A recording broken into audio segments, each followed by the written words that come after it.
Welcome back. We're continuing our study, the sixth trumpet of Revelation. Now, there's some points in all of our studies of the Bible where I'll usually say this is extremely critical. Now, not to diminish any other Bible prophecies, but one of the things that the entire Christian world, and that's not true, but some of them proclaim to be, but definitely the Israel of the Most High, the true Israel of Yah, is waiting for is the return of the Messiah. We understand that Christianity will never understand, that no religion will ever understand, no man-made religion, is that the kingdom of the Father that Messiah is coming to establish is built around the nation of Israel, not the state of Israel, but the nation of Israel, that the Bible says is scattered into the four corners of the earth. And again, let's just get some witnesses to that. Let's start in Deuteronomy with Moses. Let's start in Deuteronomy with Moses. In Deuteronomy chapter, let's start with Deuteronomy chapter 32. Deuteronomy chapter 32. And let's look at a couple of verses because we're going to get witnesses to the scattering of the nation, the scattering of the nation of Israel. We know that Israel is a nation, it is not a religion, and that its God is the God of Abraham, Isaac, and Jacob, and that this bloodline of Abraham, Isaac, and finally Jacob would go into slavery, as Deuteronomy 28 shows us, as other scriptures show us, and as a result of the slavery, we would be scattered into the four corners of the earth, and that the true Israelite nation is not right now together on a piece of land. We are scattered. Let's take a look again. First, let's look at the importance of Israel to the Father in Deuteronomy chapter 32. Deuteronomy chapter 32. I'm going to begin, and again, we're going to get more than two or three witnesses. This is very important. So we're going to have multiple witnesses to this, more than two or three witnesses to this fact. Okay, so that again, one of the ways we know we're the true Israelites is by the curses that have come upon us. There's curses that have come upon the so-called black man that nobody else on earth has suffered. Okay, and the way they're described in the Bible, there's only one people on earth that fit that description. So let's take a look in Deuteronomy chapter 32. And I'm going to begin on Deuteronomy chapter 32. I'm going to start at verse 7. I'm going to read verse 7, 8, and 9, just to begin this discussion, this part, because this is important as we are now in the sixth trumpet. You're going to need all of this when we get to the sixth trumpet, as we're now in this part of the sixth trumpet, which is the revealing of the mystery. Okay, so now in Deuteronomy chapter 32, verses 7, 8, and 9. Deuteronomy chapter 32, verses 7, 8, and 9. Remember the days of old. Consider the years of many generations. Ask thy father, and he will show thee, thy elders, and they will tell thee. When the Most High divided to the nations their inheritance, when he separated the sons of Adam, he set bounds of the people according to the number of the children of Israel. For Yahweh's portion is his people. Jacob is the lot of his inheritance. So I think this is pretty clear. And again, we'll get more witnesses that the Most High had a plan for a nation he would later create called Israel when he gave mankind the division of their land and their lots. He said his people. He didn't say any other people. His people, his portion is Jacob. Jacob is the lot of his inheritance. Now, Deuteronomy is not only a history of us, it's also a prophecy of us. So here in 32, along with chapter 28, along with chapter 30, along with chapter 29, is a prophecy of us. And so here, notice, I'm going to start at verse 15 and go from 15 down to verse 21. We're saving time because we got a lot of scripture to cover. Please make note of it. We have a lot of scripture. If I'm telling you just on this part, we're going to give you 3, 4, 5. We're going to give you a lot of witnesses here. We got other things to cover too. Okay? So let's continue. This is Deuteronomy chapter 32, beginning at verse 15 and going down to verse 21, a prophecy of us. But Jeshurun, that's us, Israel, waxed fat and kicked. Thou art waxen fat, thou art grown thick, thou art covered with fatness. Then he forsook Yahweh, which made him, and lightly esteemed the rock of his salvation. This is a prophecy. They provoked him to jealousy with strange gods. With abominations provoked they him to anger. They sacrificed unto devils, not to Yahweh, to gods whom they knew not, to new gods that came newly up, whom your fathers feared not. Of the rock that begot thee, thou art unmindful, and hast forgotten Yahweh that formed thee. When Yahweh saw it, he abhorred them because of the provoking of his sons and of his daughters. And he said, I will hide my face from them. I will see what their end shall be, for they are a froward generation, children in whom is no faith. They have moved me to jealousy with that which is not the Most High. They have provoked me to anger with their vanities. And I will move them to jealousy with those which are not a people.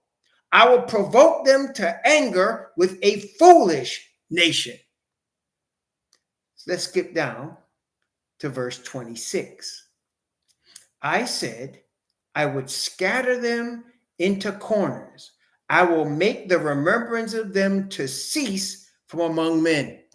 So we can see he prophesied that Israel would be scattered and their remembrance would cease.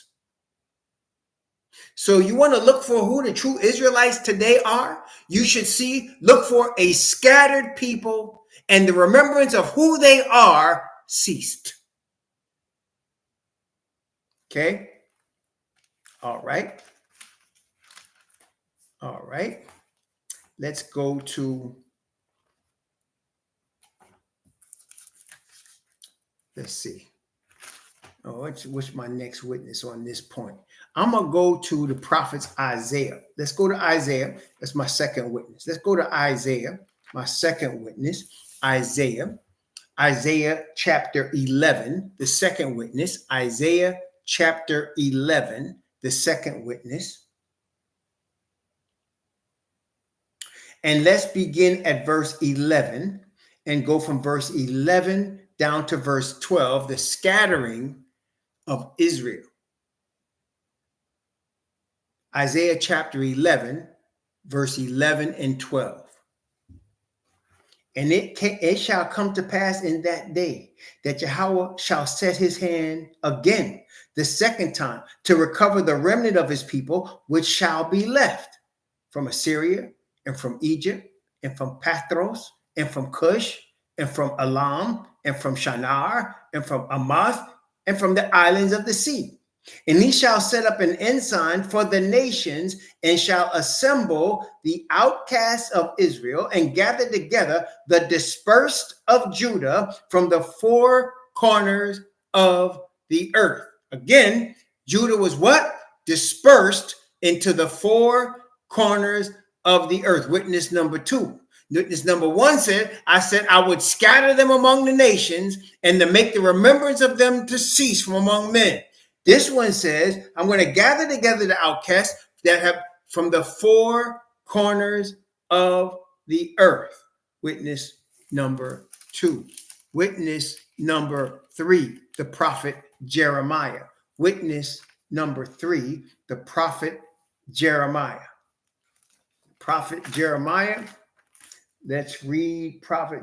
And of course, we can give more than one witness from each of these prophets. I could get more from Jeremiah, I could get more from Isaiah, but we're giving each of them their shot, their turn at being the witness. So Jeremiah, let's go to chapter 23, chapter 23 of Jeremiah.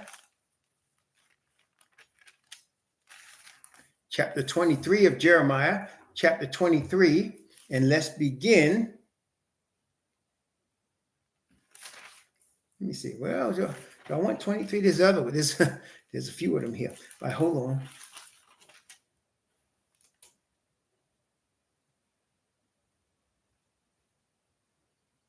I'll take 23. Jeremiah chapter 23. Let's, because we got other ones. We got a lot of more. Okay. So Jeremiah chapter 23. Going to start at verse 5 down to verse 8. Jeremiah 23, the scattering of Israel. Jeremiah 23 from verse 5 to verse 8.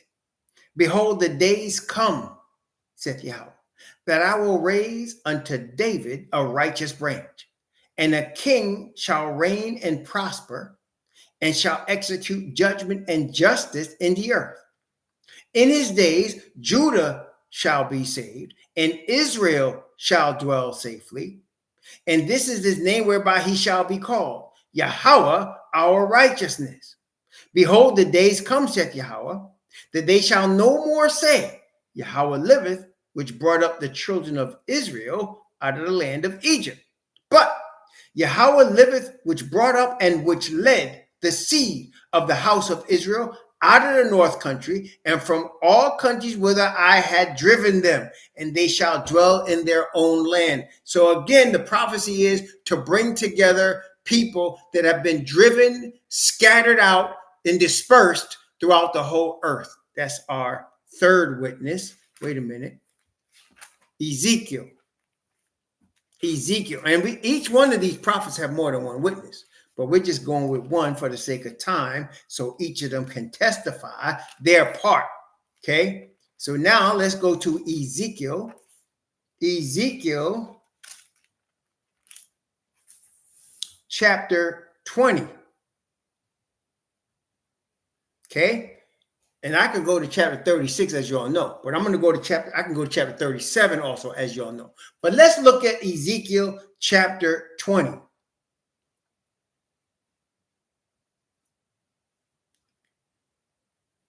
I'm going to start at verse 18 and go down to verse 23. Ezekiel chapter 20, witness number 4. Ezekiel chapter 20 from verse 18 down to verse 23. But I said unto the children in the wilderness, walk ye not in the statutes of your fathers, neither observe their judgments, nor defile yourselves with their idols. I am Yahweh, your most high. Walk in my statutes and keep my judgments and do them, and hallow my Shabbats, and they shall be a sign between me and you, that ye may know that I am Yahweh, your most high. Notwithstanding, the children rebelled against me. They walked not in my statutes, neither kept my judgments to do them, which if a man do, he shall even live in them. They polluted my Shabbat. Then I said, I would pour out my fury upon them to accomplish my anger against them in the wilderness. Nevertheless, I withdrew mine hand and wrought for my name's sake, that it should not be polluted in the sight of the heathen, in whose sight I brought them forth. I lifted up my hand unto them also in the wilderness, that I would scatter them among the heathen and disperse them through the countries. Witness number 4. He would scatter us among the heathen and disperse us through the countries. Witness number 4. Let's go to witness number 5. Witness number 5. And we're going to come back to this more than once today. This is Daniel chapter 12. This is Daniel chapter 12.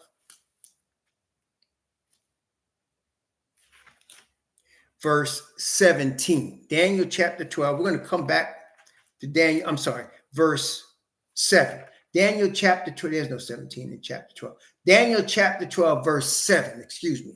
Daniel chapter 12, verse 7. Notice what it says. Daniel chapter 12, verse 7.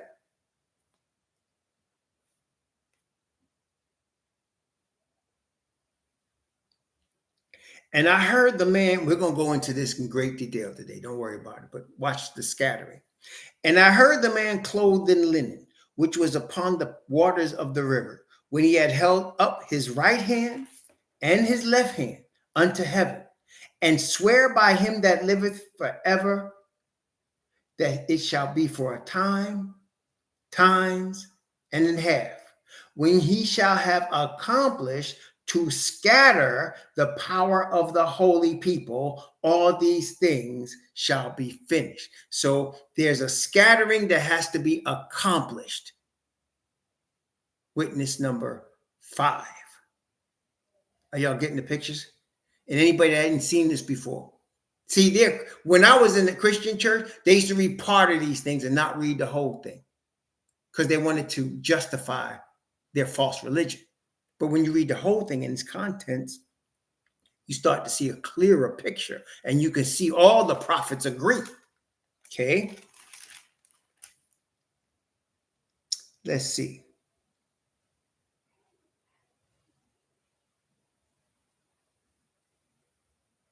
Well, I got another one in Hosea, but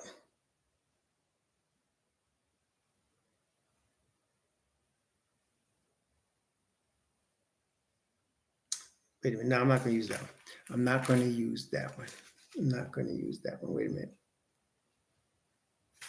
Hold on. Hosea.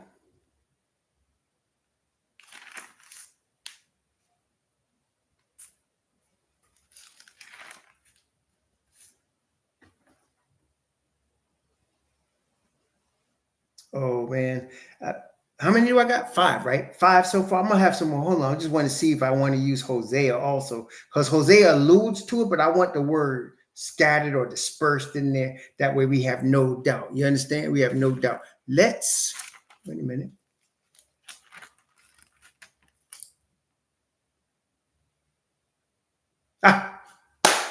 All right. We'll skip Hosea. Go to Joel. This is witness number 6. Joel chapter 3. Joel chapter 3. Joel chapter 3, verses 1 and 2. Joel chapter 3. This is witness 6. Yeah. Joel chapter 3, verses 1 and 2. Joel chapter 3, verses 1 and 2. You see how many? We have 6 Hebrew Israelite witnesses, and we got more. Okay, we're going to read through these because we want to see for sure. We want to make sure we understand this doctrine that the true people are scattered to be gathered by Yahweh and Messiah, not by the United Nations. Joel chapter 3, verses 1 and 2. Actually, let me read 1, 2, and 3. Okay. Joel chapter 3, verse 1, 2, and 3. For behold, in those days and in that time, when I shall bring again the captivity of Judah and Jerusalem, I will also gather all nations, will bring them down to the valley of Jehoshaphat, and will plead with them there for my people and for my heritage Israel, whom they have scattered among the nations, and parted my land, and have cast lots for my people, and have given a boy for an harlot, and sold a girl for wine, that they might drink. So you can see here, he's going to punish the nations, that is the Gentiles, for the scattering of his people. Witness 7, I think. Is that, I don't lost count. It's either 6 or 7. It's either 6 or 7. Okay, wait a minute. He got a lot of more. He got a lot of more. Hold on. Let's see. Oh man.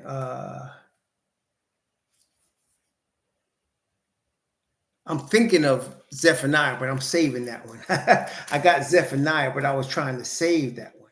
Trying to save that one.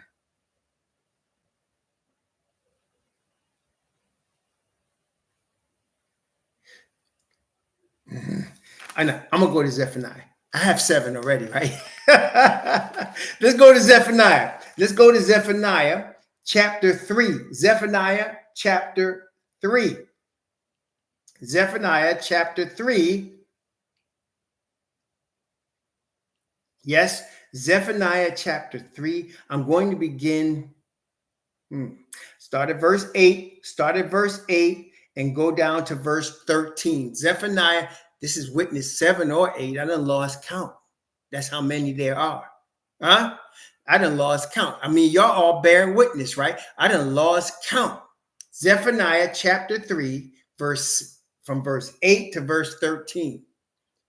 So you want to know what the true people of Yah, what their position is? They're scattered to be brought back by the Father, not the United Nations. This is Zephaniah chapter 3 from verse 8 to verse 13. Well, they say, Sister Azariah asked, is they scattered in Africa? They're scattered through the whole earth. Africa and all nations. We were scattered into all nations. We got another witness to say that more clearly, but yes, from the north, from the east to the west to the south, we've been scattered. In the south, Australia, the Aboriginals. To the east, in the Philippines. To the north, well, we already got the north. To the south, in Africa. I think we got it all covered, right, sister? So here, Zephaniah chapter 3, verses 8 through 13.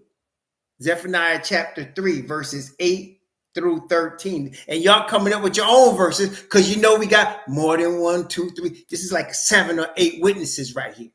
Okay, Zephaniah chapter 3, verses 8 through 13.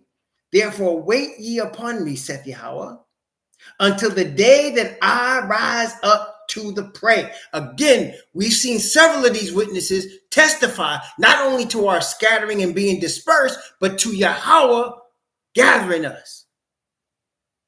Therefore, wait ye upon me, saith Yahweh, until the day that I rise up to the prey. For my determination is to gather the nations, that I may assemble the kingdoms, to pour upon them mine indignation, even all my fierce anger. For all the earth shall be devoured with the fire of my jealousy. For then will I turn to the people of pure language, that they may all call upon the name of Yahweh to serve him with one consent. From beyond the rivers of Ethiopia, my suppliants, even the daughter of my dispersed, shall bring mine offering. In that day thou shalt not be ashamed for all thy doings wherein thou hast transgressed against me. For then I will take away out of the midst of thee them that rejoice in thy pride, and thou shalt no more be haughty because of my holy mountain. I will also leave in the midst of thee an afflicted and poor people, and they shall trust in the name of Yahweh. The remnant of Israel shall not do iniquity, nor speak lies, neither shall a deceitful tongue be found in their mouth. For they shall feed and lie down, and none shall make them afraid. Sounds a lot like the book of Revelation and the 144,000. A poor and afflicted people, a dispersed people. Wait a minute, how many people are like this now? Dispersed, poor, afflicted. How many that have also been in slavery in ships? How many that actually look a lot like Egyptians? How many peoples does this fit? One more. I think we got 7, 8. I can't even count now. Let's go to one more. I got another one. Luke chapter 21. Luke chapter 21. Luke chapter 21. Going to begin at verse 20 and go down to verse 24. Luke chapter 21 from verse 20 to verse 24. If there was any doubt about our position in the earth, I think we have 8 witnesses at least, maybe 9. I can't lost count, honestly. But that tell us where we are and what we are and what's going to happen to us and what has happened to us. Tell us. Okay. Luke chapter 21 from verse 20 to 24. I can't see any Christians fit in this description. Luke chapter 21 from verse 20 to 24. And when ye shall see Jerusalem compassed with armies, then know that the desolation thereof is nigh. Then let them which are in Judea flee to the mountains, and let them which are in the midst of it depart out.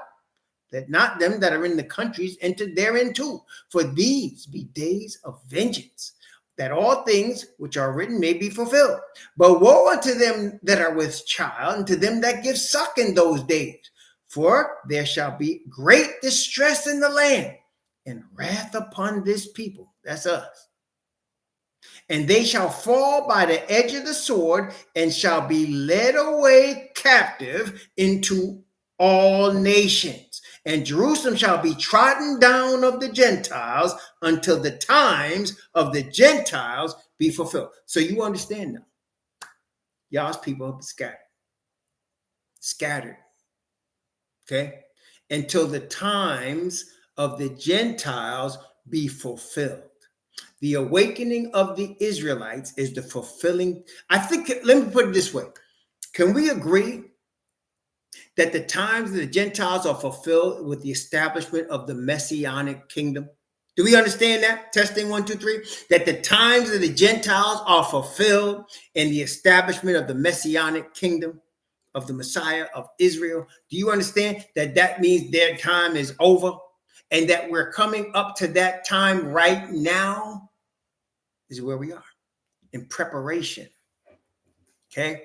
Now, again, let's go to Acts chapter 1, and let's go back to that question asked by our brethren, the apostles, to the Messiah, and what his answer was to their question.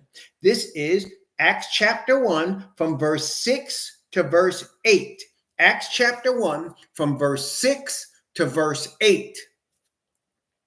When they therefore were come together, they asked of him, saying, Master, wilt thou at this time restore again the kingdom to Israel? And he said unto them, It is not for you, you apostles, to know the times or the seasons which the Father hath put in his own power, but ye shall receive power. After that, the Holy Ghost is come upon you, and ye shall be witnesses unto me, both in Jerusalem and in all Judea and in Samaria and unto the uttermost parts of the earth. So first, there's going to be the power. Then there's going to be a witness. And then the kingdom will be established. Y'all understand that? Everybody got that? Testing 1, 2, 3. First, there's going to be the power. That is the Holy Ghost, the early rain. And now we're waiting for the latter rain.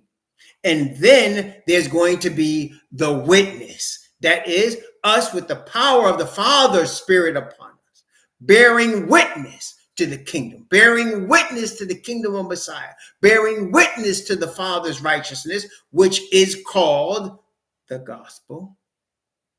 Then there comes the kingdom. Okay.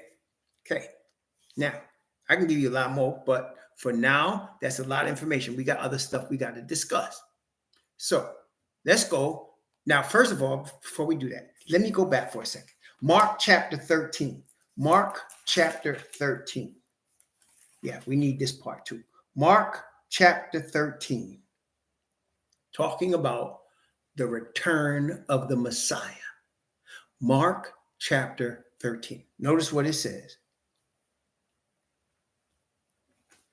Let's see. I'm going to begin from verse 24 down to verse 32. This is from verse 24 to verse 32. Notice what it says from verse 24 to verse 32.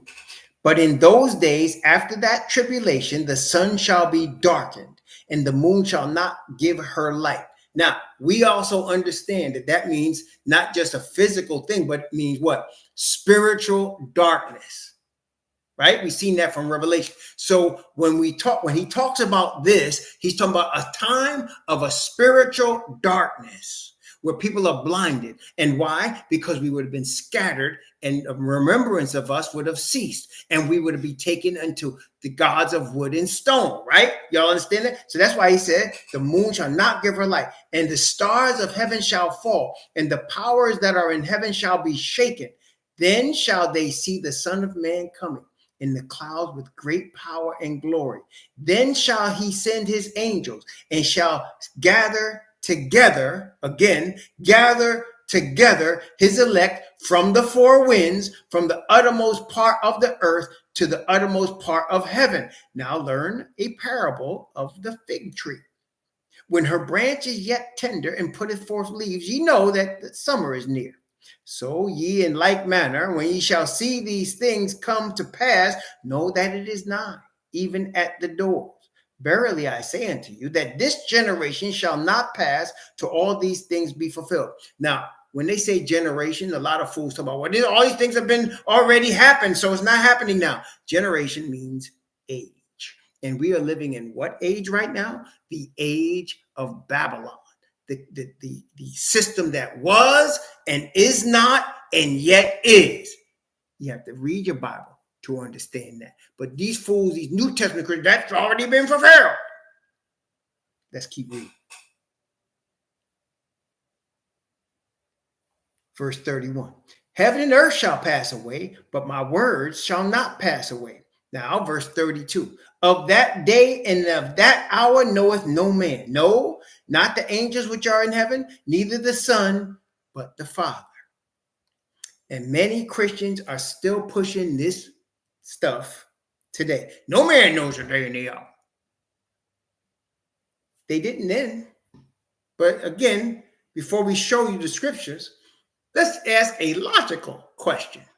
Okay, so the Father is the only the one that knows the day and hour of the return of Messiah. We just read that. So if Messiah is going to return, the Father would have to command him to return. Wait a minute, let's stop there for a second. Is that true or is it not true? The Father would have to let the Messiah know, son, return, right? It's time for you to go. Isn't that correct?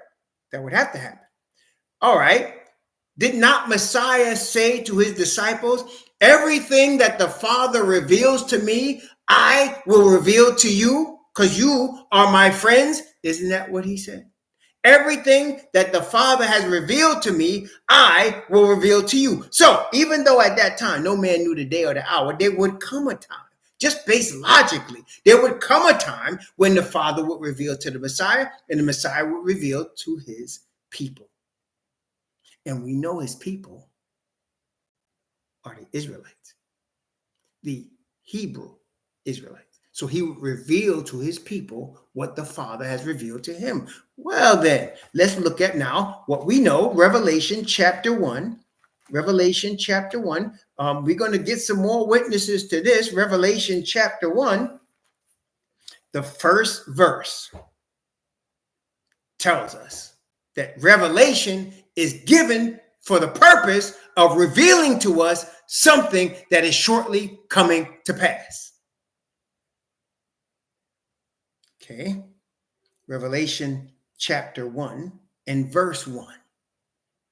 The revelation of Messiah Yahushua, which Yah gave unto him to show unto his servants things which must shortly come to pass. So, if the Father is going to reveal to the Messiah the return of Messiah, Messiah is going to reveal that to his servants. This is how the book of Revelation revealed is started. The word revelation means to be revealed. So look it up for yourself. To be revealed, to be shown. So in other words, the revealing of Messiah, which Father gave him to show his servants. No man knows the day or the hour until the Father reveals it. The revelation of Messiah, which the Father gave him. No man knows the day or the hour except the Father, and whom the Father reveals, his servants. Oh, we got more. But y'all understand this part so far? So people that keep telling you, they keep leaning on this verse, no man knows, they are usually the one verse Christians that have whole denominations built on one verse. Praise the Most High. Okay. Now, wait a minute. Let's go back to Daniel. Daniel chapter 12. Let's go back to Daniel. Go back to Daniel. Daniel chapter 12. Daniel chapter 12. And let's get now the context. And it just so happened, I really wasn't planning, but I've never planned. But, last night we read this in Daniel chapter 11. And we talked about the 144,000, if you recall, in Daniel chapter 11. But this time, we're going to start in chapter 11, and we're going to read all the way through chapter 12, which is only 13 verses. But I'm going to stop intermittently because we got to talk about some stuff, because we're getting ready to get into some heavy stuff in chapter 10 of Revelation. And so we got in the background here. We know we were scattered. We know the Father is going to reveal the return of Messiah to his servants. Right? He's not revealing it to everybody. I just want to let you know. And this is pretty easy. Somebody will say, well, if you're sitting here on YouTube telling us, won't everybody know? That's a good question. But let me ask you, the things that we're learning from the Bible, before you learn them from the Bible, would you believe it yourself? And if you did, do you think the heathen that don't read the Bible would believe it? Do you think any Christians that don't really read the Bible will believe what I'm saying to you? And how would you know if I'm telling the truth? Because you're praying to the same God I'm praying to, and you're asking him, reveal the truth to me. And guess what he's going to do? Reveal it to you. So that the truth bears witness to the truth. Game recognize game, right? Game recognize game by the Father's Spirit. That's exactly right. There you go. So, Daniel chapter 11.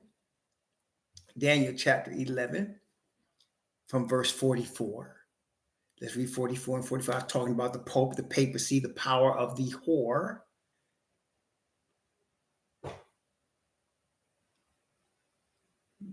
Daniel 11, verse 44 and 45. But tidings out of the east and out of the north shall trouble him. Therefore, he shall go forth with great fury to destroy and to utterly make away many. That is when the mark of the beast is given, brethren.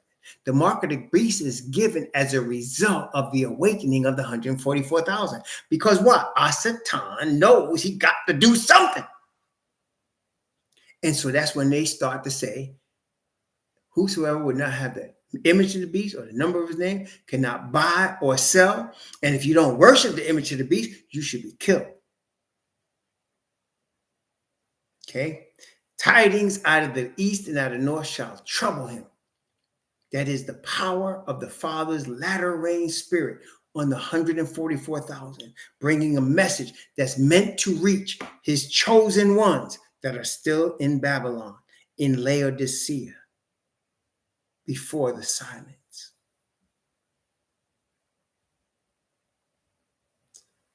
And he shall plant the tabernacle of his palace between the seas and the glorious holy mountain. Yet he shall come to his end, and none shall help him. Now the glorious holy mountain is represented by Zion. He shall, that is the Pope, plant the tabernacle of his palace between the seas. Now what do we have in Jerusalem today? We have the three Abrahamic religions in Jerusalem right now. Do we not? We have the majority, I'd say a good 60% is Judaism. We have a good 35% is Islam. And the last is Christianity. The Pope already has an official palace in Jerusalem. Did you know that? They already have an official palace in Jerusalem. The Christians, the evangelical Christians, are pushing for Israel. Kill all the Palestinians. And they've said that. They've been Christians said, kill all of them. Politicians. Donald Trump said he going to make Jerusalem the capital of the state of Israel. See, it's already there, brethren. See, it's already in place. Once we receive the power, and you're going to see an important number in various forms today, an important number. The Bible, as we know, is a book of many things. One of the things it is a book of numbers, numeric symbols, right? We know that. 40 is a numeric symbol. 2 is a numeric symbol. 12 is a numeric symbol. 10 is a numeric symbol. 7 is a numeric symbol. Here's another one. 3.5. 3.5. 3.5. In Bible prophecy, 3.5 represents 1,260 days. Could also represent 1,260 years. Could also represent 3.5 days literal. Could also represent 3.5 years. That number is very prevalent in the sixth trumpet, in the book of Revelation in general, and in this particular study, 3.5. Let's start. Revelation chapter 12, beginning at verse 1. Revelation chapter 12, beginning at verse 1. Let's read from verse 1 down to verse 7. That's right. That's right. 42 months, 1,260 days, 3.5 years, 3.5 days. All of them. For example, Messiah's ministry, 3.5 years, 1,260 days, 42 months. Messiah was crucified 3.5 days into the week and was resurrected 3.5 days later. You got more. See, you're going to see a lot of this. Watch. Daniel says it several times. Daniel chapter 12, beginning at verse 1. Let's read down to verse 7. And at that time, that is, when he plants the tabernacle of his seeds, when tidings come out of the north and out of the east, verse 12, and at that time shall Michael stand up, the great prince which standeth for the children of thy people. And there shall be a time of trouble such as never was since there was a nation, even to that same time. And at that time, thy people shall be delivered, everyone that shall be found written in the book. And what did we just read about? The 7 seals of the book of life. Everyone that shall be found written in the book. And we saw in the 6th seal, the rise of the 144,000, followed by the redeeming of all of Yah's people on the sea of glass. Everyone that shall be found written in the book. The revelation of Yahushua, Messiah, which Yah gave to him to show unto his servants things which must shortly come to pass. Daniel chapter 12, verse 1. And at that time shall Michael stand up, the great prince which standeth for the children of thy people. And there shall be a time of trouble such as never was since there was a nation, even to that same time. And at that time thy people shall be delivered, everyone that shall be found written in the book. Verse 2. And many of them that sleep in the dust of the earth, the resurrection, shall awake, some to everlasting life, and some to shame and everlasting contempt. But they that be wise shall shine as the brightness of the firmament, and they that turn many to righteousness as the stars forever and ever. But thou, O Daniel, shut up the words and seal the book, even to the time of the end. Many shall run to and fro, and knowledge shall be increased. So Daniel was told, this prophecy of Daniel, shut it up until the time of the end. In other words, the truths that we're talking about today are being revealed because we live in the time of the end. That's why it's being revealed. The Father did not reveal it to us before now. It's for now. The book is opened, and we're going to see that in Revelation chapter 10. The book is opened. This book of this prophecy is opened. Okay, he says, shut the book up until the time of the end. Many shall run to and fro, and knowledge shall be increased. Verse 5. Now, Daniel's going to get frustrated, as we've seen a couple of times in the book of Daniel. He was frustrated with the 2,300 days. He was frustrated at the prophecy about the destruction, the second temple being destroyed. He's getting a little frustrated again. Verse 5, because he wants to know Then I, Daniel, looked, and behold, there stood two, one on this side of the bank of the river, and the other on that side of the bank of the river. What we must understand is that what we're reading here in Daniel chapter 12 began in Daniel chapter 10, when Daniel was by the bank of a river, Ulai, if you recall. Not Ulai. He was by the bank of a river. What river was that? Hiddekel. He was by the bank of the river Hiddekel, and the Messiah was standing on the river Hiddekel, if you recall, and the angel was talking to him, and the angel is still talking to him because Messiah is telling the angel, give Daniel this information. And the angel said, none holdeth with me in these things, but Michael, your prince, which is standing there on the river. And he's still standing on the river when Daniel is here in Daniel chapter 12. And I, Daniel, looked, and behold, there stood other two on this side of the bank of the river and on that side of the bank of the river. So now you have Messiah standing on the river. You have Gabriel explaining this prophecy to Daniel. And then two other angels came on each side of the river. Picture that. So you got this river, Messiah is standing on the river. You got two angels appear on either side of the river, and Gabriel is talking to Daniel. This must have blown his mind, would have blown mine, I'm sure. Then here you go, Daniel chapter 12, verse 6. And one said to the man clothed in linen, which was upon the waters of the river. See, so Messiah clothed in linen, standing on the Hiddekel River, and one of the angels that was on each bank starts to talk to him. Here's what he says. How long shall it be to the end of these wonders? When are all this stuff going to be over, Messiah? Daniel's listening. And I heard the man clothed in linen, which was upon the waters of the river, when he held up his right hand, watch this now, because you're going to see it again in Revelation, when he held up his right hand and his left hand unto heaven, and swear by him that liveth forever, that it shall be for a time, times and a half, when he shall have accomplished to scatter the power of the holy people, all these things shall be finished. So he uses the number 3.5. See that? Times 1, times 2.5, 3.5. He uses the number 3.5. And he said, look at the 3.5s. Then you'll begin to know. Now, we studied the prophetic utterances of the feast. How many of y'all remember that? We studied, and you can go back and look at that in the archives, the Raw Hebrew Remnant archives. We studied the prophetic meanings of the feasts. Did we not? We studied the prophetic meanings of the feast. And we realized that every 50th year, there's this thing called Jubilee.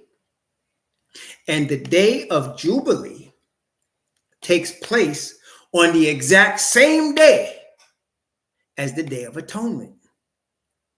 So that when the high priest on the 50th year of a Day of Atonement comes out from the Most Holy, it's also a year of Jubilee. And all land is restored, all debts forgiven. We understood that when Messiah came on the scene, when he said the time is fulfilled, and he told us this in Luke chapter 4, he told us this prophecy is fulfilled in your ears. That was a Jubilee, AD 27. And we also understood by that the Jubilee comes every 50 years, 77, 27, 77, 27. And we got 2027 coming up. And that is the 40th Jubilee from Messiah. Now, with the number 3.5, from this spring, 2024, how much time is it to the Jubilee? This spring, 2024, how much time is it to the Jubilee? How much time is it to the Jubilee? From the spring of 2024 to the fall of 2027. Oh my goodness. Gary Joseph, 3.5. Well, look at that. 3.5. Well, look at that. 3.5 years until the 40th Jubilee. 3.5 years until the 40th Jubilee. Look at that. 3.5. When shall all these things be accomplished? A time, times and a half. 3.5. When he shall have accomplished to scatter the power of the holy people. Now, let me give you a date, because we're going to read the rest of Daniel 12, and you need to understand this date. 508 AD. 508 AD. What happened? In 508 AD, there was a king of the Franks. Franks, Franks, is the precursor to what we have, France. The Frank had a king. The Franks had a king. His name was Clovis. In 508 AD, Clovis was the first major European king, aside from Constantine, to accept Christianity. Clovis was baptized on Christmas Day in 508 AD in France. He became at that time a champion of the Catholic Church, because now you had the Catholic Church had power like this. You had the Catholic Church with religious power, and with the king on their side, they also had political power. And they were also selling bishoprics to rich people. So they also had financial power. So they had financial power, they had political power, they had religious power. 508 AD. Okay. Now, later on, Justinian and Pope Vigilius in 538 declared that the Bishop of Rome was the corrector of all heretics. They had already, through that next 30 years, they had already converted all of Europe into Catholicism.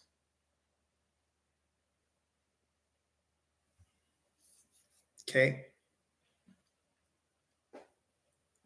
All right. Now, verse 8. Daniel chapter 12, verse 8.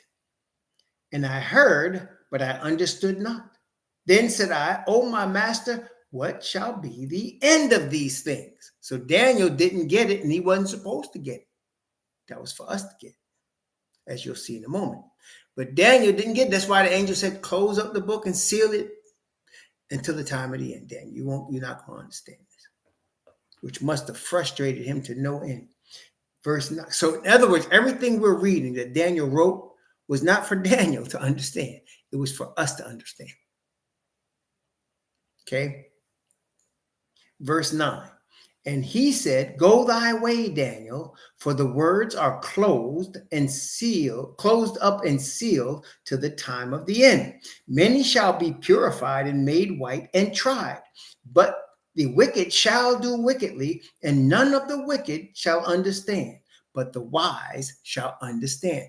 The wicked shall do wickedly, and none of the wicked shall understand, but the wise shall understand. See why? Because Revelation tells us to show unto his servants. It's not for everybody. See, none of the wicked shall understand, but the wise shall. So you could tell them, they're not going to believe you anyway. Don't matter. Exactly. He's like, what? No, don't worry. The wicked's not going to understand. The wise going to get it. Don't worry. Time of the end. Which is what Revelation comes in. To show unto his servants things that must shortly come to pass, which is where we are in the sixth trumpet. Right? Okay, wait a minute. Here's some numbers. Just think of 508. and then add the years to 508. Okay, but Castle King, 508 AD is the basis here for these next couple verses. 508. Okay, watch. And from the time that the daily sacrifice shall be taken away, and the abomination that maketh desolate set up, there shall be 1,290 days. So the daily sacrifice taken away, that is our people completely swept into Christianity and Islam. And it says, and the abomination that maketh desolate set up, the Roman Catholic Church and Christianity, there shall be 1,290 days. So 508, and you add 1,290. Where do you get 508 plus 1,290? What do you get? That's right, 1798. Now, what major event took place in 1798 in the Catholic world? What major event took place in the Catholic world in 1798? What major event took place in the Catholic world in 1798? I'll give you a hint. There was a French Revolution at that time. Same France that accepted Christianity and championed it, 1,290 years later, there was a French Revolution.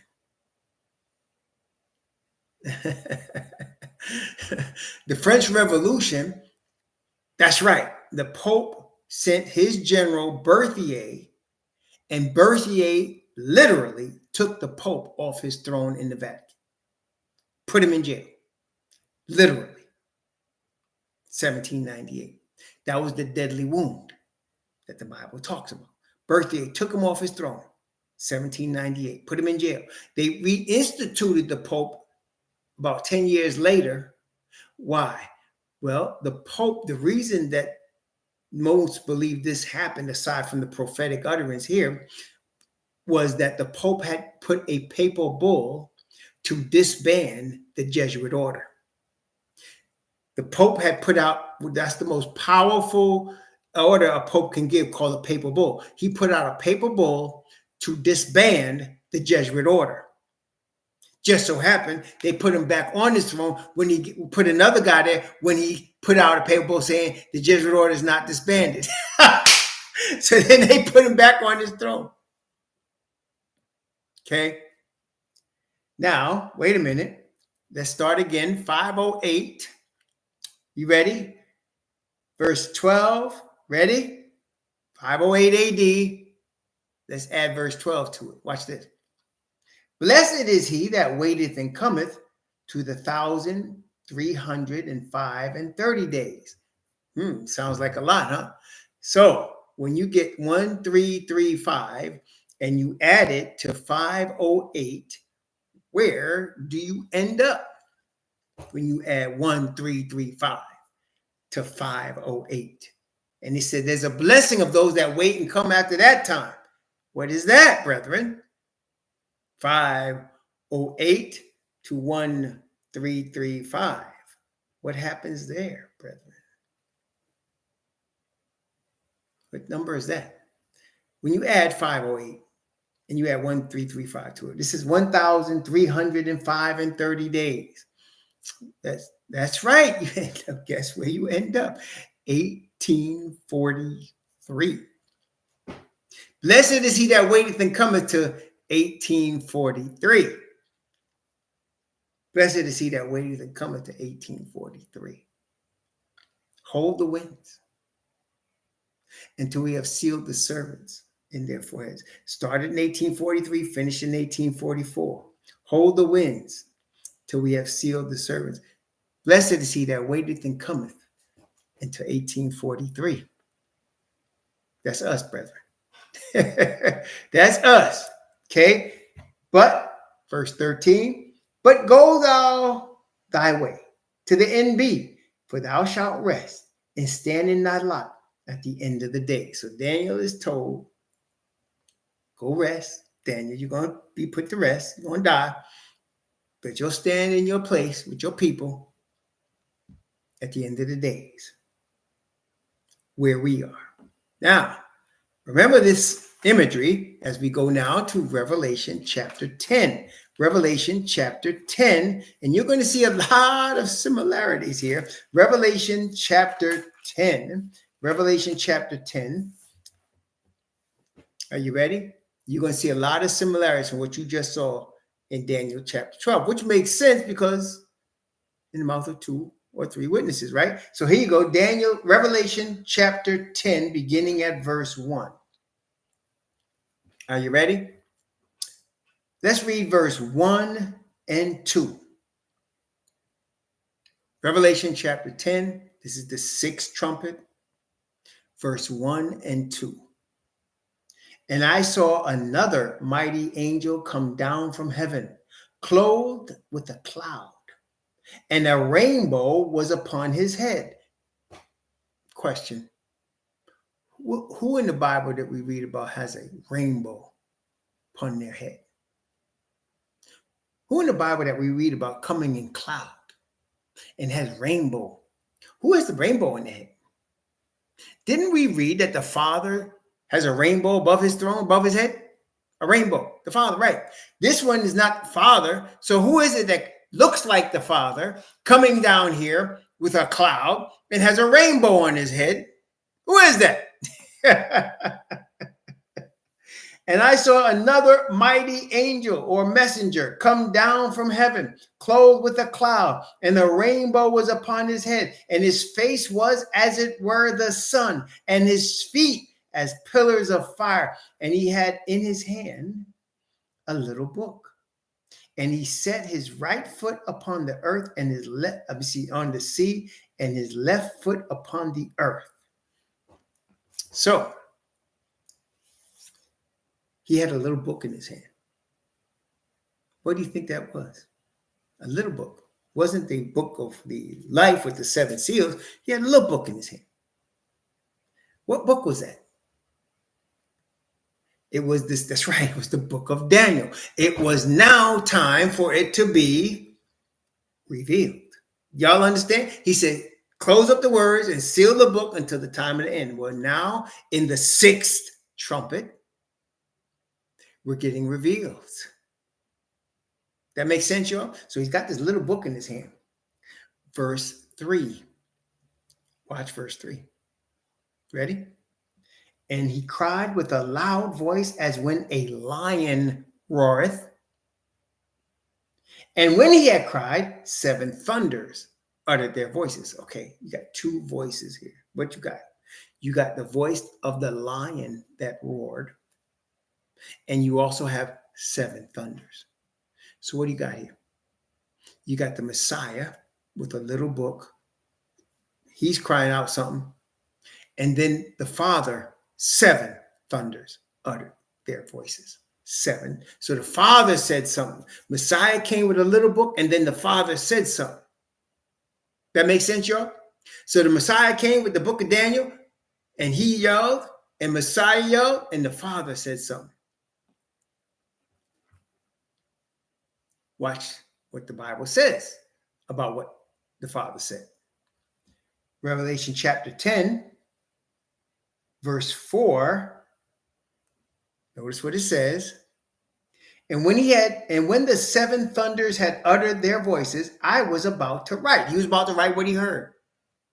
Because he was told, write the things which thou hast seen, the things which you heard. Right? He's about to write.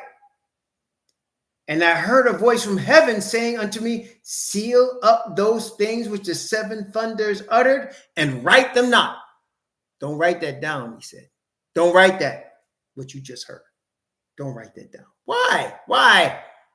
Okay, verse 5 and 6 and 7. Revelation chapter 10, 5, 6, and 7. Revelation chapter 10, 5, 6, and 7. So Father and Messiah was speaking, and Father said something. Father said something. And he was told that John was, don't write that down. Why? 5, 6, and 7. And the angel which I saw stand upon the sea and upon the earth lifted up his hand to heaven. Hey, Didn't we just see that in Daniel chapter 12? Didn't we? And swear by him that liveth forever and ever, who created heaven and the things that therein are, and the earth and the things that therein are, and the sea and the things which are therein, that there should be time no longer. So he's saying this is the end. There should be time no longer. In other words, we're not dealing with no more Babylon. There's no more both Babylon time, 6,000 years. No. That's it.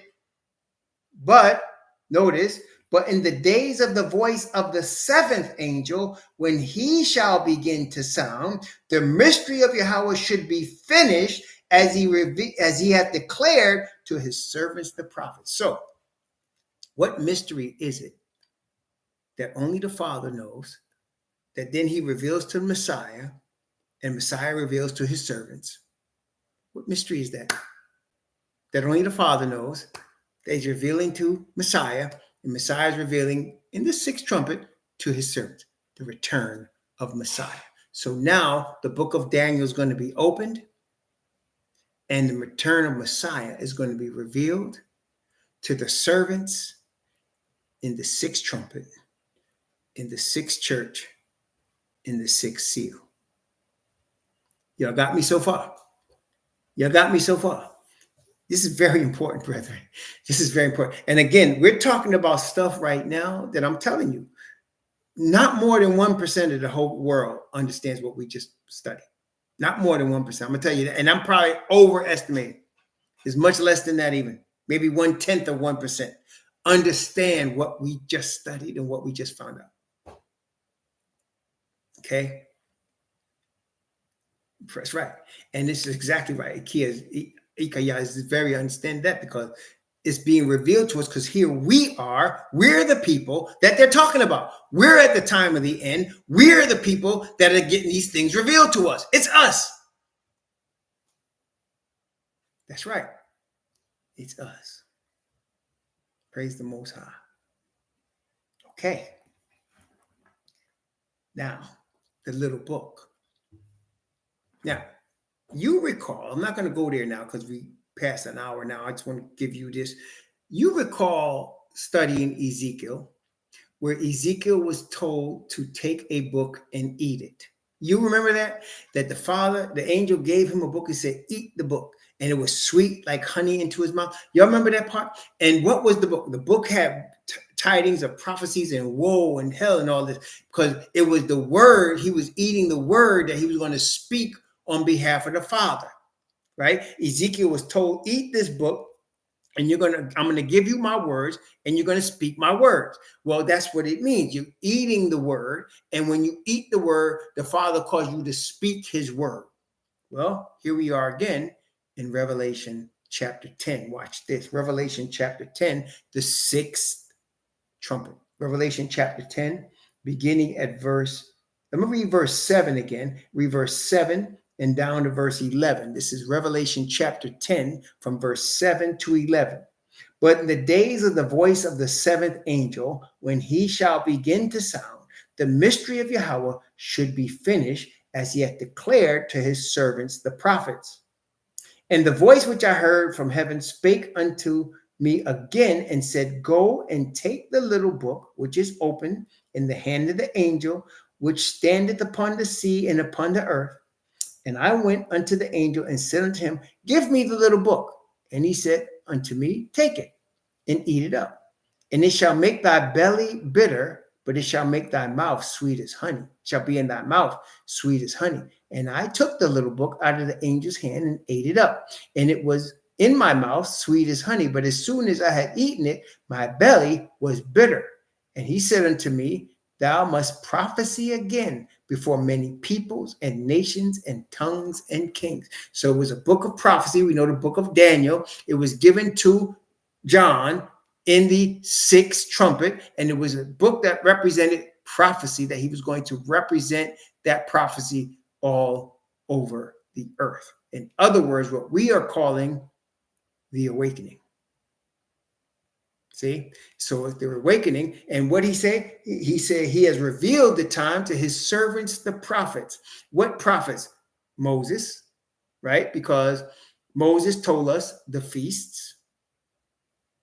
Isaiah told us not only the Jubilee, but he prophesied about the Jubilee. Luke also told us in Luke chapter 4, Messiah said, this day is this scripture fulfilled in your ear. And we start to understand what the feasts mean, what the Jubilee means, what the Feast of Tabernacles mean. As he has revealed to his servants, the prophets. It was already revealed. We just didn't understand it until the Father made us to understand it. And so here we are in the last days with the understanding. In Philadelphia was the open door. In the sixth seal was the sealing of the 144,000, which is also the revealing of the 144,000. And here we are in the sixth trumpet, with the day and the hour being revealed to us. Here we are. Now, when we get to chapter 11, we're going to see in the operation the prophetic utterance being spoken to the nations and peoples and kings and tongues, as it showed in chapter 10, by the same 144,000. And we're going to look at that in chapter 11. That's our next study. So we got, again, see what I'm saying? It's going to take us 3 studies because there's a lot here. So we had to see the beginning there with Islam's role and the end of that. Then we had to see now the revealing to us of the mystery that the rest of the world won't know. You know, he wasn't allowed to write it because it wasn't going to be revealed but to the 144,000. See, the servants, as we know, are the 144,000. So the day and hour, the return of Messiah, is not going to be revealed but to the 144,000. John wasn't to just give that to everybody because he just, Mosiah said, no, don't write that.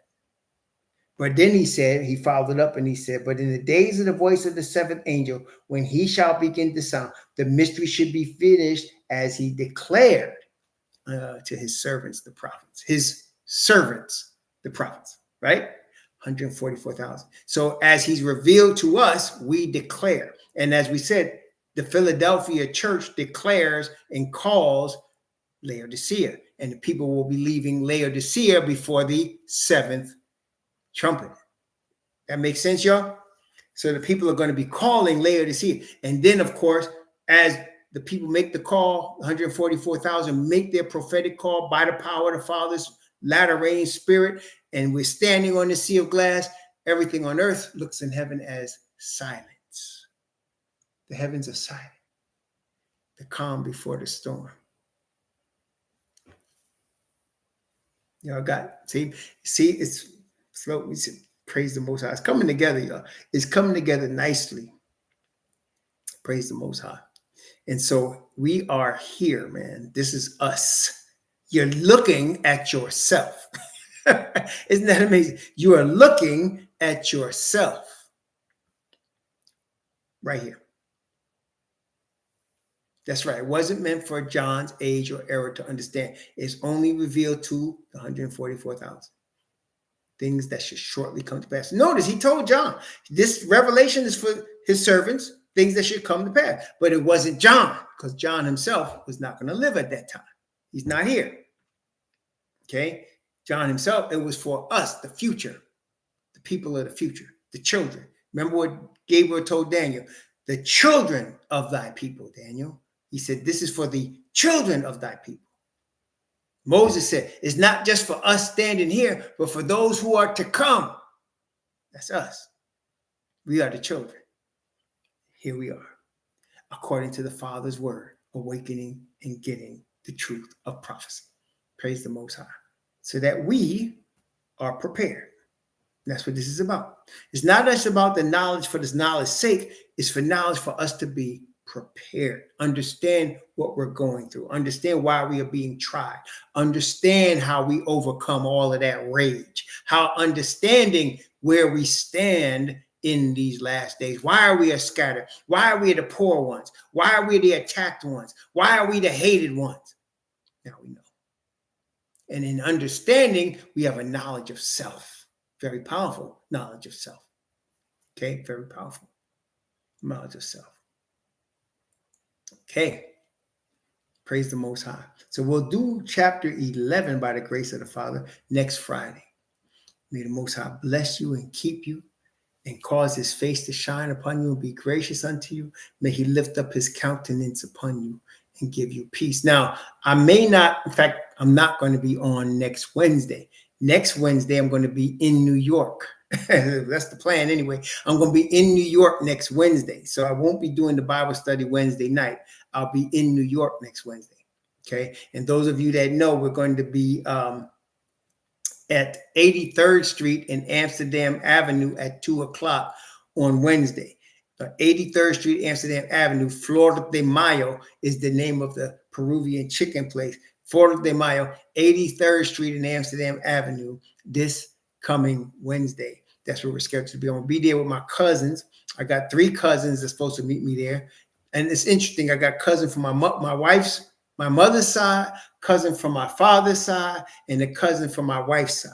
So we got all sides covered. Wednesday, we're meeting at Florida de Mayo at 2 p.m. So please, if you want to hang out with us, come on. We're going later on that night to a basketball game in Brooklyn. But thank you, man. Appreciate that. Big day. Week after next, we're bringing Papa home on the 27th of December. We're bringing Papa home. That's another, I may not be able to do Bible study then. I might. Oh, yeah, I'm going to go live Wednesday night. I'm going to go live at the game. You know we doing that. We're going live on Wednesday night. Yep. We're going to definitely go live Wednesday night. We're going to go live a couple of times. I'm going to probably wake up that day and tell y'all we're getting ready to go, blah, blah, blah, blah, blah. And then we headed over. I'm probably going to do something at the restaurant. Then at the game, it's going to be all lit, man. It's going to be nice. Thank you, Brother Gary. Appreciate that. Yep. So, yeah, pray for me. I'm going down into New York, Brooklyn, New York. Here we go. So y'all, please enjoy the rest of your weekend. Be safe out there. Keep us in prayer as we keep you in prayer also.